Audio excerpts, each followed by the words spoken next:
saison absolument catastrophique de ski cette année. Voilà maintenant 8 ans que je suis du côté de Métabier et ma compagne, elle, est une pure redoubiste.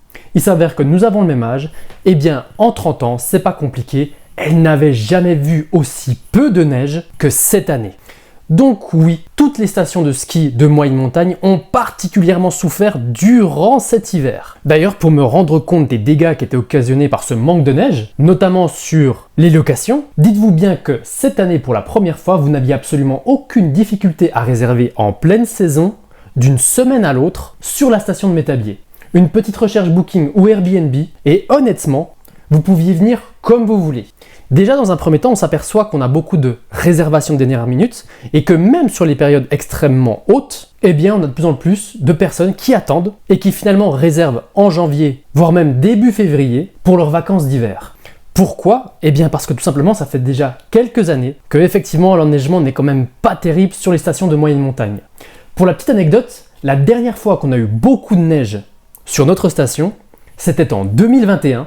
Et en 2021, pour ceux qui s'en souviennent, les remontées mécaniques ne fonctionnaient pas à cause de la crise sanitaire. C'est quand même un comble. Mais toujours est-il que la dernière fois que j'ai vu toutes les stations ouvertes à Métabier, eh ben c'était en 2019. Nous avons 20 pistes et la dernière fois que je suis allé skier sur un domaine complet, à Métabier, c'était en 2019. Alors je ne dis pas qu'en 2020 ou en 2022, il n'y a pas eu une journée ou deux où tout était ouvert, mais c'est de l'ordre de quelque chose de rare. Et donc tout le monde en a pris conscience.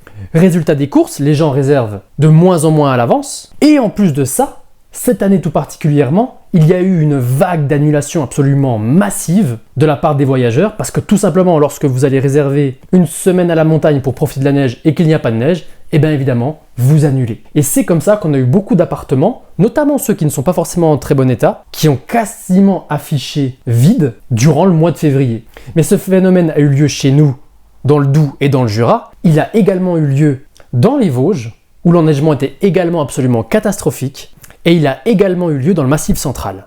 Sans compter également les Pyrénées qui ont de plus en plus de mal à avoir de neige également. Bref, les stations de moyenne montagne souffrent énormément.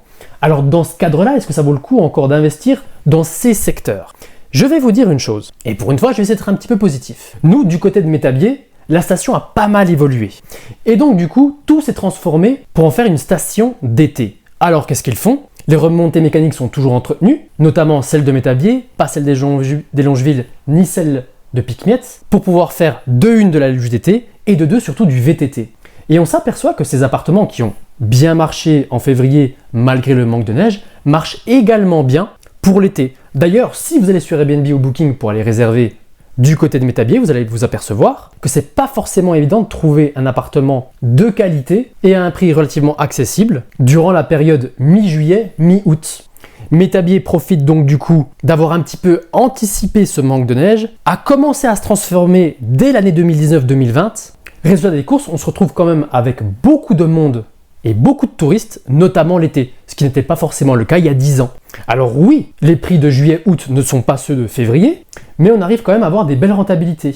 Et très honnêtement, moi qui ne suis pas directement à Métabier, mais qui suis loueur un petit peu sur un village à côté, eh bien parce que j'ai un appartement qui est très différencié, tout simplement parce qu'il propose 3 chambres et qu'il est flambant neuf, eh bien avant qu'on l'enlève de la location courte durée, je vous assure qu'on avait des taux de remplissage qui étaient franchement loin d'être ridicules. Et notre saison commençait à la mi-juin et finissait fin septembre. On était rempli durant toute cette période. Donc on avait quand même des belles rentabilités. Donc pour les stations de moyenne montagne, eh bien j'ai envie de vous dire, vous pouvez toujours y aller si c'est un endroit qui vous plaît particulièrement, mais attention tout de même à certains bâtiments qui datent pour la plupart des années 70 et des années 80 où les charges sont souvent très conséquentes. On voit encore des chauffages collectifs ou fuel qui coûtent absolument un bras et qui sont souvent en panne pour ne rien vous cacher. Mais pour les stations qui commencent à s'adapter et essayer de faire du tourisme d'été, eh bien honnêtement, on peut avoir encore des belles rentabilités.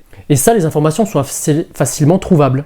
Pour peu que vous ayez fait une bonne rénovation ou que vous ayez un élément particulièrement différenciant sur le logement que vous allez proposer, eh bien honnêtement, ça peut encore valoir le coup.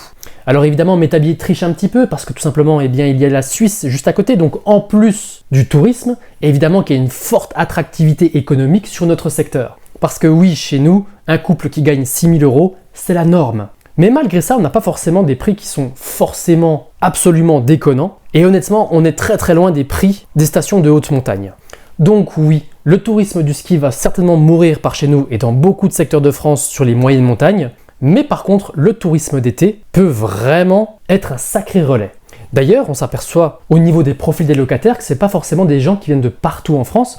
Nous qui sommes en Franche-Comté, nous avons beaucoup d'Alsaciens, beaucoup de Bourguignons, beaucoup de gens de Lorraine qui viennent chez nous, tout simplement parce que c'est pas forcément très loin. Tout ça pour dire que les locataires sont en train un petit peu d'évoluer et qu'aujourd'hui, pour faire la différence sur de la location courte durée en moyenne montagne ou en tant qu'investisseur, l'emplacement est vraiment très important. Les services que vous allez apporter autour de votre location courte durée vont être importants et aussi et surtout l'évolution de la station et son abandon de la neige au profit des loisirs d'été vont devenir primordiaux. Bref, il va falloir être stratégique. Pour tous ceux qui sont partis en vacances au ski, dites-moi si vous avez eu la même sensation que j'ai eue du côté de Métabier. Est-ce que vous avez fait votre réservation longtemps à l'avance? Est-ce que vous avez eu du mal à trouver si vous avez fait une réservation de dernière minute? Et est-ce que malgré le manque de neige, vous avez quand même trouvé une occupation durant cette saison qui vient de s'écouler? Pour ceux que ça intéresse, je vais faire une analyse de Métabier sur Startimo. Alors n'hésitez pas à cliquer sur le lien en description. L'analyse devrait sortir en début de semaine prochaine. Je vous remercie de m'avoir suivi jusqu'ici et je vous dis à très vite pour de nouvelles vidéos. Ciao ciao ciao!